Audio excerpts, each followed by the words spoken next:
श्रीपाद श्रीवल्लभ चरित्रामृत अध्याय 8 दत्तावताराचे वर्णन. श्रीपादराजं शरणं प्रपद्ये.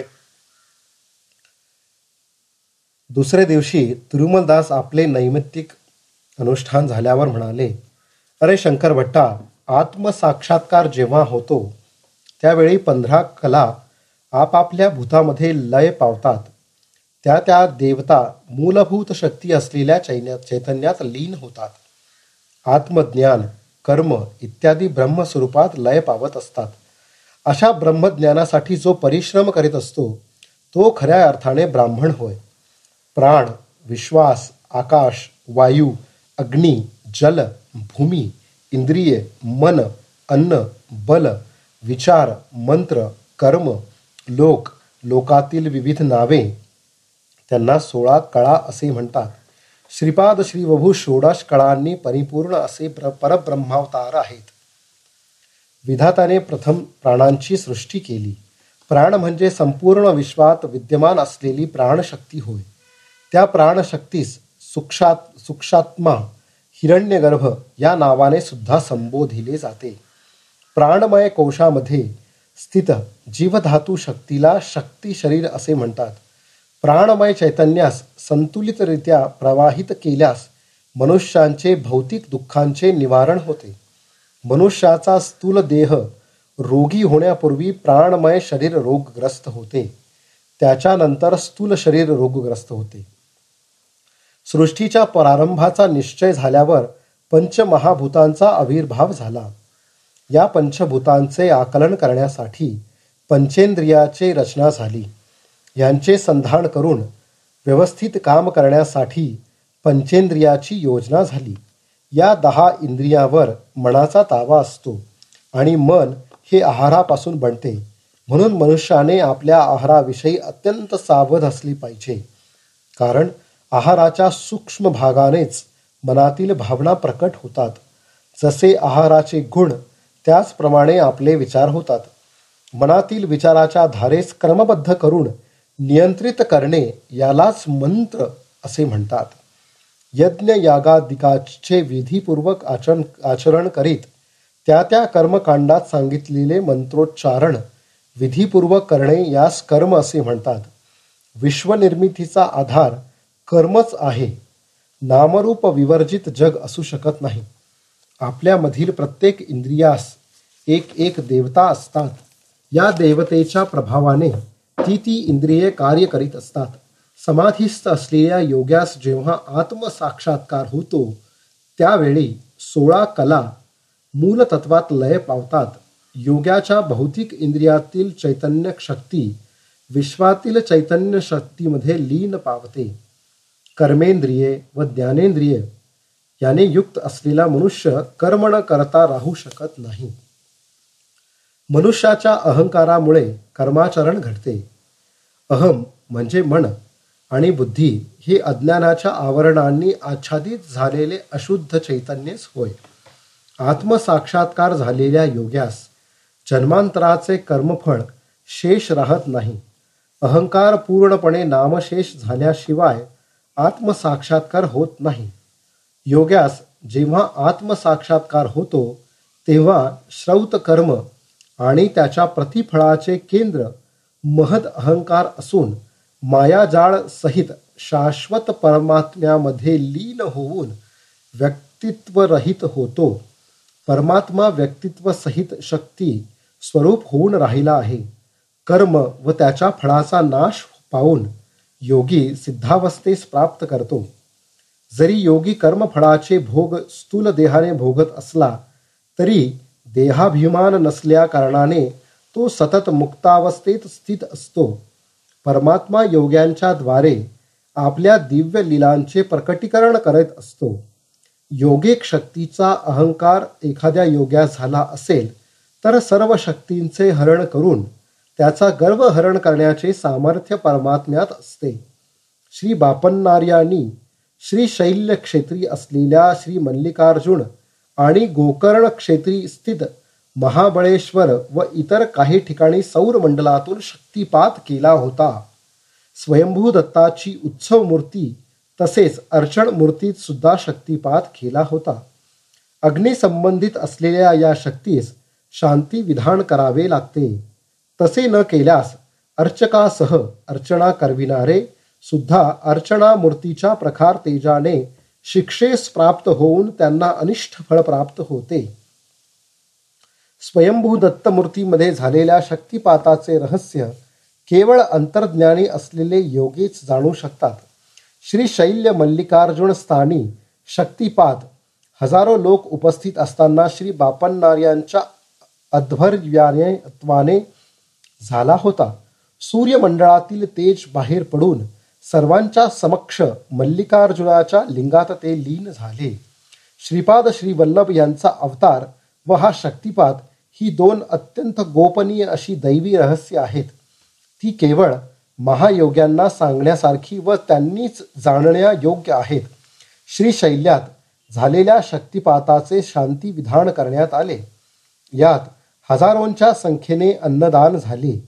त्या योगाने जठराग्नी शांत झाला. उग्रत्वाची शक्ती शिथिल होऊन शांती तत्वात लीन झाल्यामुळे सर्व कार्य शांत व शुभप्रद झाले. पिठापूर येथील स्वयंभू मूर्तीवर झालेल्या शक्तिपातास प्रत्यक्ष साक्ष व दाखला नसल्या कारणाने तेथे शांती विधान व अन्नदान झाले नाही. श्री बापन्नार्यांनी अन्नदान करण्यास सुचविले असता पिठापुरातील ब्राह्मण पंडितांनी तर्क विर्तक करून श्री बापन्नार्याची सूचना फेटाळून लावली. काळ आपल्या गतीने चालला होता. श्रीपादांचे वय आता 2 वर्षाचे झाले. या 2 वर्षाच्या कालावधीत श्रीपादांनी आपण षोडश कळांनी परिपूर्ण असल्याचे अनेक बाललीलाद्वारे दाखवून या युगातील महावतार असल्याचे निदर्शनास आणले होते. वयाच्या 16व्या वर्षी श्रीपाद प्रभूंनी पिठापूर सोडले. त्यानंतर ते 14 वर्षेपर्यंत कुरवपूर व आणखी काही क्षेत्रात राहिले. परंतु त्यांची शरीरयष्टी 16 वर्षाच्या किशोराप्रमाणेच होती. 16 या संख्येस एक वैशिष्ट्य आहे. श्री दत्तात्रेयांनी पूर्वयुगात 16 अवतार धारण केले होते. ते असे: योगीराज, अत्रिवरद, दिगंबरावधूत, कालाग्निक्षमण, योगी जनवल्लभ, लीला विश्वंभर, सिद्धराज, ज्ञानसागर, विश्वंभरावधूत, मायामुक्तावधूत, आदिगुरु, संस्कारहीन शिवस्वरूप, देवदेव, दिगंबर, दत्तावधूत, श्यामकमललोचन. श्री दत्तप्रभू भोग व मोक्षाचे दाते होत. त्यांची आराधना करण्यासाठी केवळ त्यांच्या पादुकांची आराधना केली असता पुरे. 4 वेद श्वान रूपाने त्यांच्या पादुकाजवळ साऱ्या अपवित्रतेस पवित्र करीत त्यांच्या चरणकमली पडून असतात. श्री दत्तात्रेयांच्या पवित्रतेची कल्पना करण्यास मानव तर काय व ऋषी सुद्धा असमर्थ होत. युगांतरी जेव्हा वामनावतार झाला तेव्हा त्याचे समकालीन असलेले श्री वामदेव महर्षीचा सुद्धा जन्म झाला. त्यांच्या जन्मसमयी मातेच्या गर्भातून केवळ क्षीर बाहेर आले व 4 दिशेंचे अवलोकन करून पुन्हा गर्भात निघून गेले. तेव्हा देवता व ऋषीगणांनी प्रार्थना केल्यावर श्री वामदेवांनी पुन्हा जन्म घेतला. ते जन्मतः शुद्ध ब्रह्मज्ञानी होते. त्याचप्रमाणे श्रीपादांच्या जन्मसमयी सुद्धा घडले. ते केवळ ज्योती स्वरूप होते. त्याप्रमाणे 2 वेळा जन्म घेतल्याने ते आजन्म द्विज होते. ते संपूर्ण, अखंड, अनंत, अद्वैत, सच्चिदानंद घन असल्या कारणाने या अवतारात त्यांना गुरु अशी व्यक्ती नव्हती. वास्तवात ते त्रिमूर्तीचे संयुक्त रूप नसून त्रयमूर्तीच्या अतीत असलेले एक विशिष्ट तत्व होते. म्हणून त्या त्रयमूर्तीस अतीत असलेले चतुर्थ तत्व असल्याचे सुचविण्यासाठी त्यांनी चतुर्थीस अवतार घेतला. मातेच्या गर्भातून बाहेर येऊन पुन्हा गर्भस्थ झाले असता महायोगी, सिद्ध पुरुष व देवतांच्या प्रार्थनेस प्रसन्न होऊन पुन्हा जन्मल्याने ते आजन्म ब्रह्मज्ञान संपन्न होते. चित्रा नक्षत्राचा अधिपती अंगारक म्हणजेच मंगळ आहे. तो ग्रह पाप म्हणजेच नीच स्थानी असता सकल जीवराशीस अमंगळप्रद ठरतो.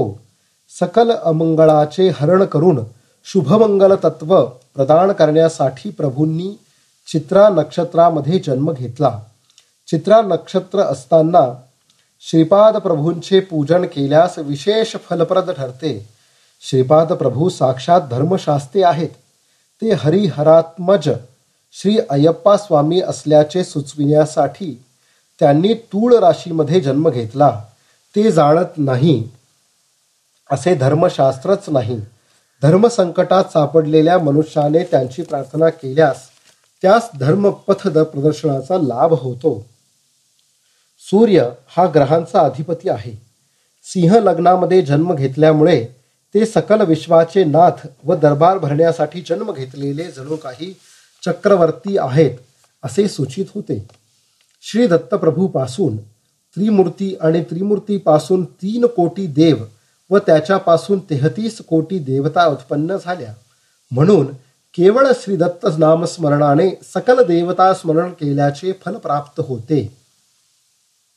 श्री दत्तप्रभूंच्या ब्रह्ममुखास ऋषी पूजन करावे. विष्णुमुखास व श्री सत्यनारायण व्रत व विष्णू सहस्त्रनामाने पूजन करावे.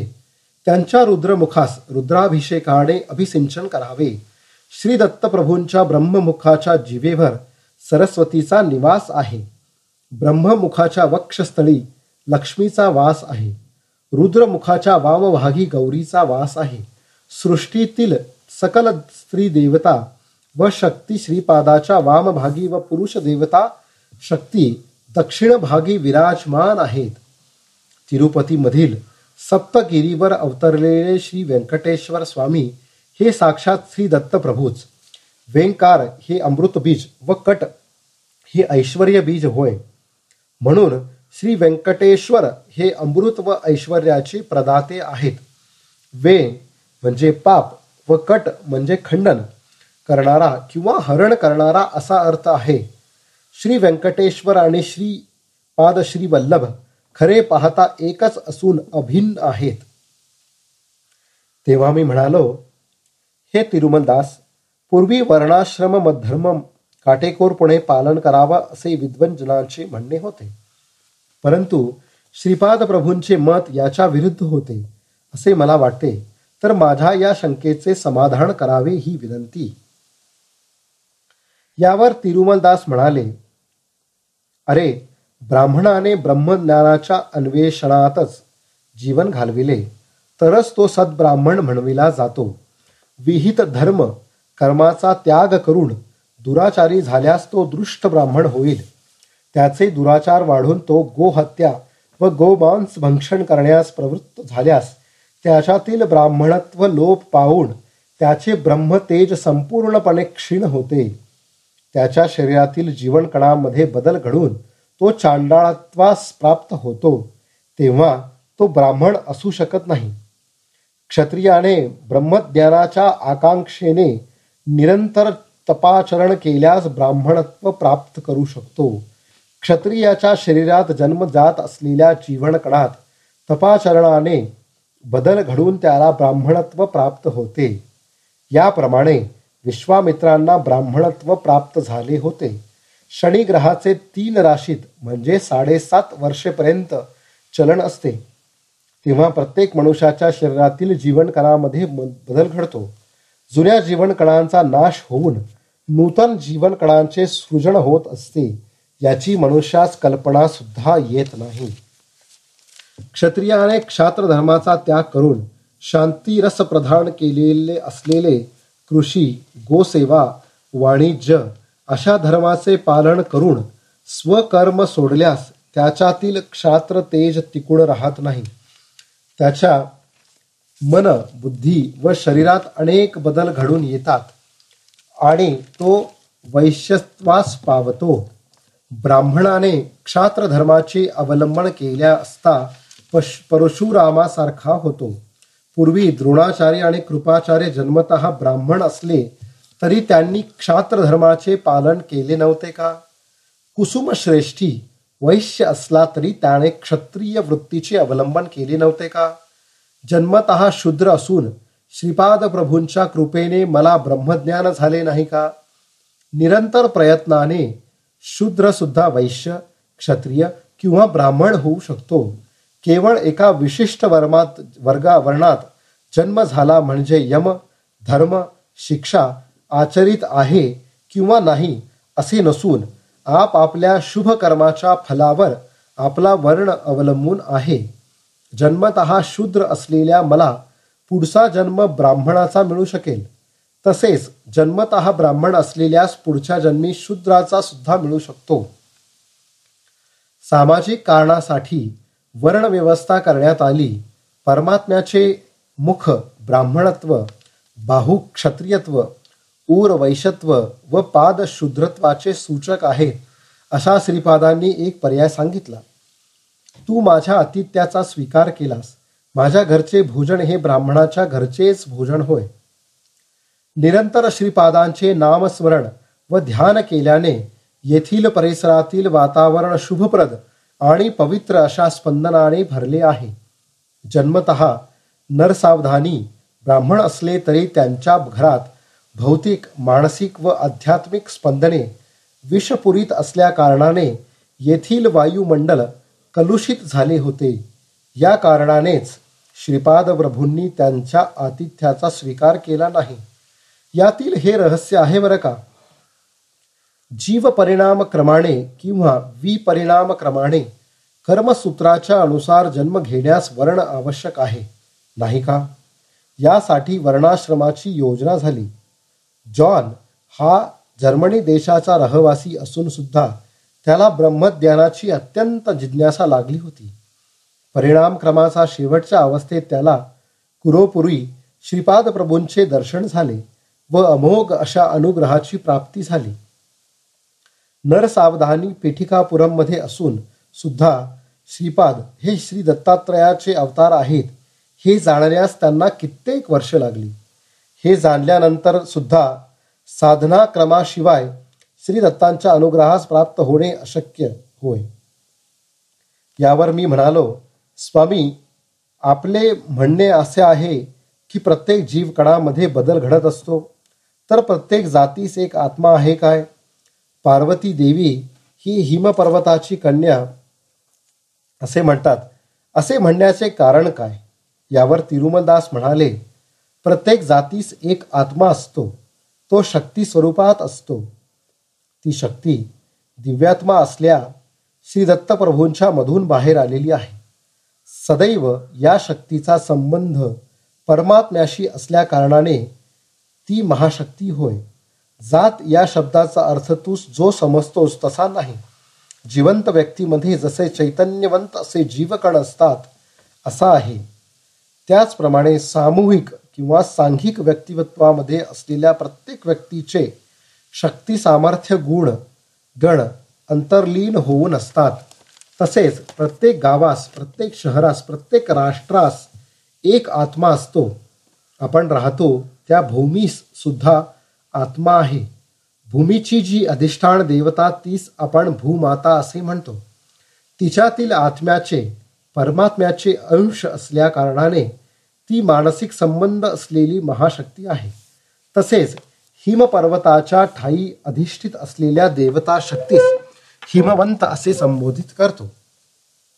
त्या हिमवंताची पुत्री हेमवती होय.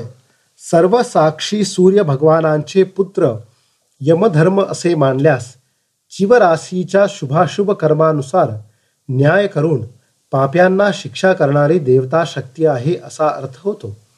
जगातील सारे प्राणी मात्र आपापले कार्य करण्यासाठी सूर्यापासून ऊर्जा प्राप्त करतात. आकाशात विराजमान असलेले सूर्य बिंब वेगळे व त्यांच्यात अधिष्ठित असलेले देवता स्वरूप देवतात्मा वेगळे. श्रीपाद वल्लभ वयाच्या 30व्या वर्षी गुप्त होतील असे मी तुला सांगितले होते.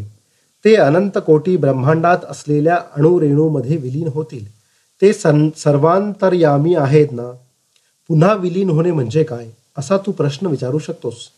ते सर्वांतर्यामी असले तरी त्यांच्या शक्तीच्या प्रभावापासून थोड्या अंतरावर कोट्यावधी ब्रह्मांडे आहेत. त्या ब्रह्मांडातील परिभ्रमणाचे व्यवस्थीकरण करण्याच्या उद्देशाने त्यांच्या शक्ती प्रभावाने त्या ब्रह्मांडास आपल्या जवळ आकर्षित करतात. संपूर्ण सृष्टीत परिणाम दशेत एखादी विपत्कारी स्थिती उत्पन्न झाली असता श्री दत्तात्रेयांचा अवतार होते.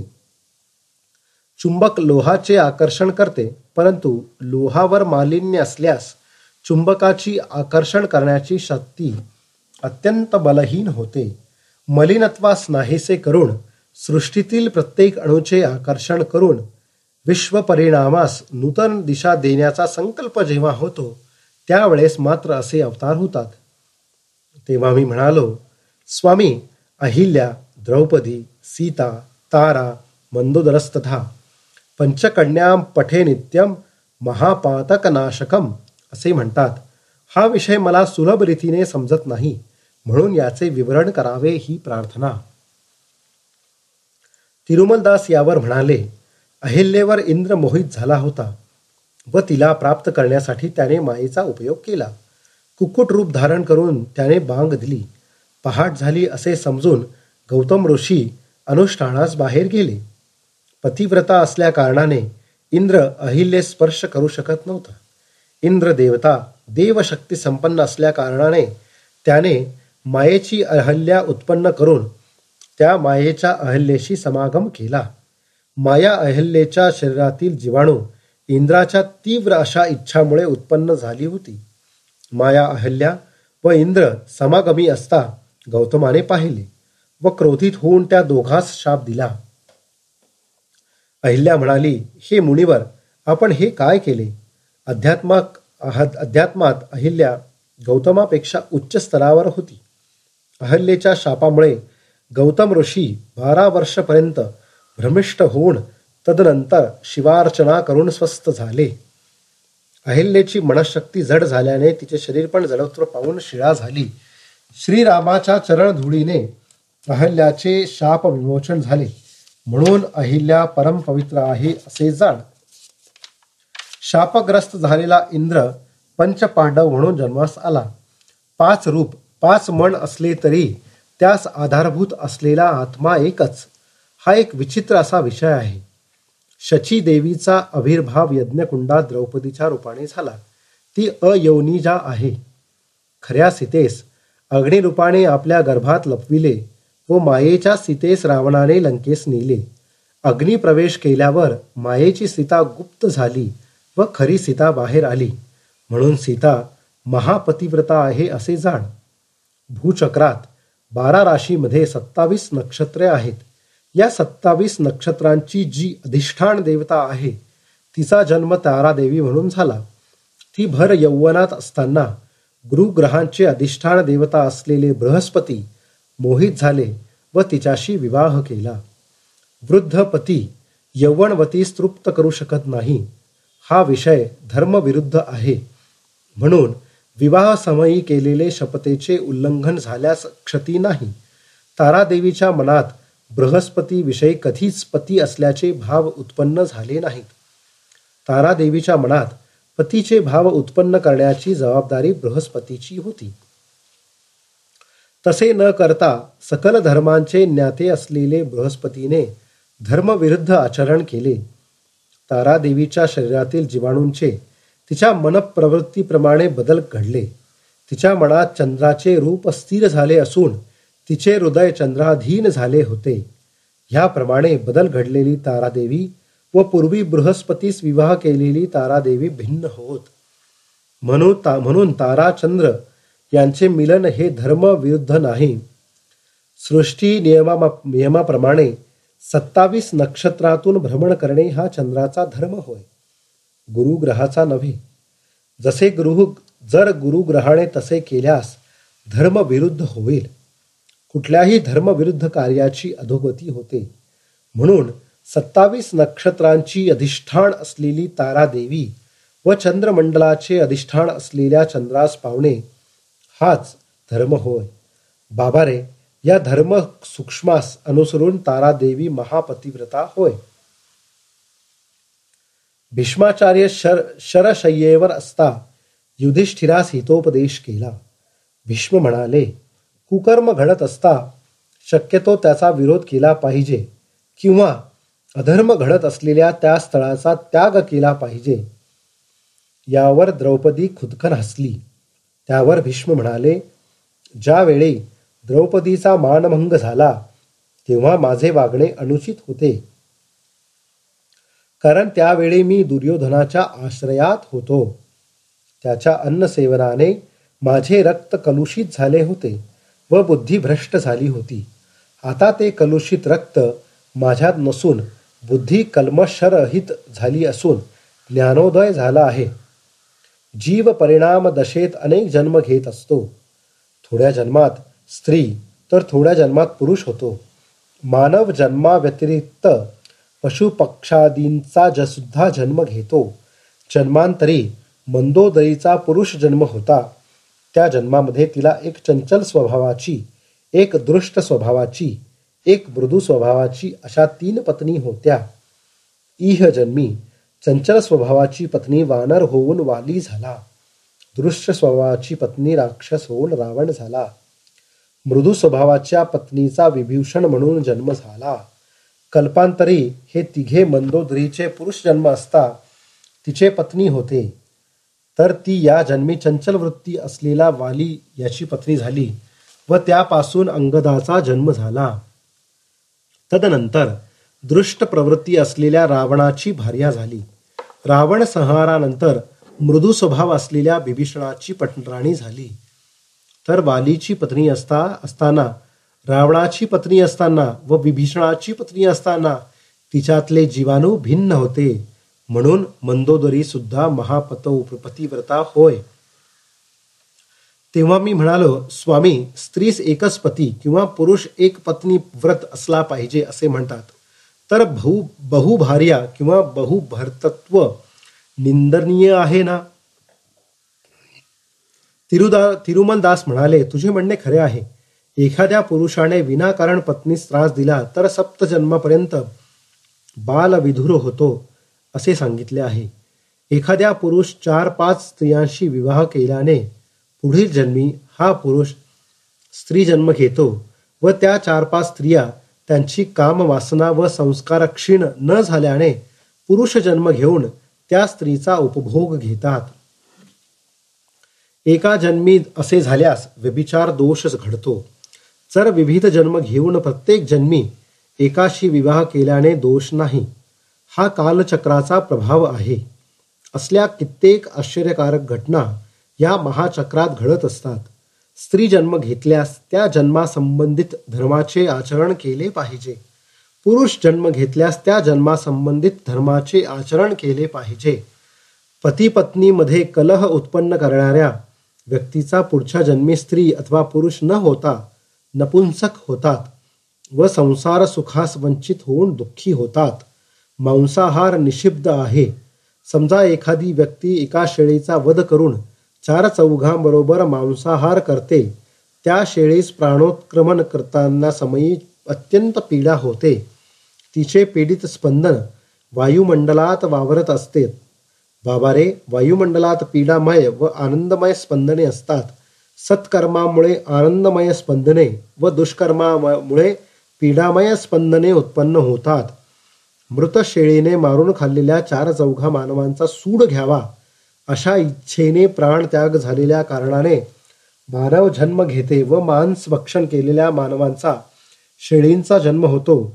म्हणून मानवांनी क्षमागुणांचे अवलंबन केले पाहिजे. सात्विक व्यक्ती शेळीस पाहिल्यावरही त्यांचे मांस भक्षण करू शकत नाही.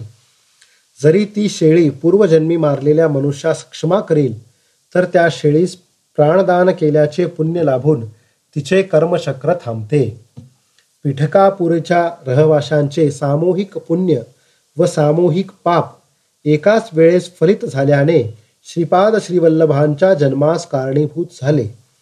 पुण्यवान लोकांनी श्रीपादांस श्री दत्तप्रभू असल्याचे जाणले व अधिक पुण्यफळ प्राप्त करते झाले. तर पापी जन श्रीपाद श्रीदत्त असल्याचे नाकारून अधिक पापाचे भागीदार झाले होते.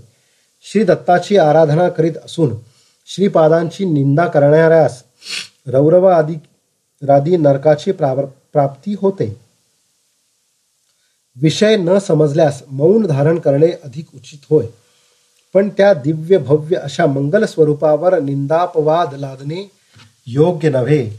त्यांच्या मुखास मंगलारती करीत पायावर खिळे ठोकणारे असे लोक सुखव्याधींनी त्रस्त होतील.